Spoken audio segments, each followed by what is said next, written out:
We all have a call from God. Priesthood, religious life, or sacramental marriage.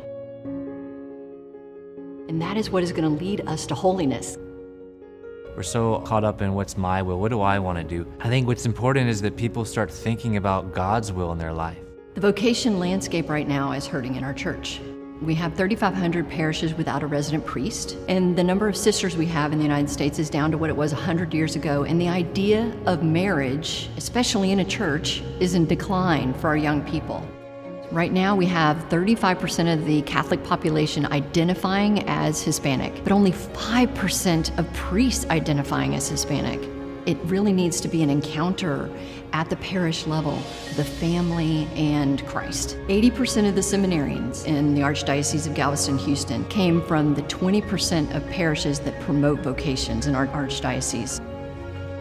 We absolutely need to get to work.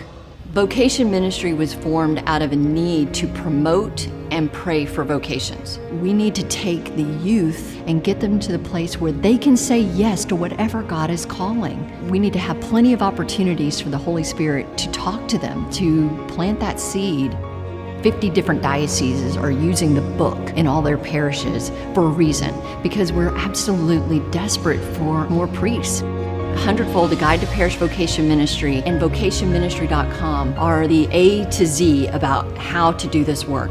The hope of our vocation ministry is to have people cooperate with the Holy Spirit in what God's will is for them in their lives. There's probably never enough time to do everything that we need to do. If I'm going to borrow time from other aspects of my life, I like to borrow it for something as worthwhile and as rewarding as the vocation ministry. When someone comes to these young people, they say, I think I want to be a priest, or God is calling me to be a consecrated sister, they know how to respond to help them on their journey. If you are at a parish and you want to make a difference, if you see that the church is hurting for vocations and want to do something, I invite you to go to vocationministry.com and get involved. We cannot just leave it up to our bishops and our priests and our vocation director.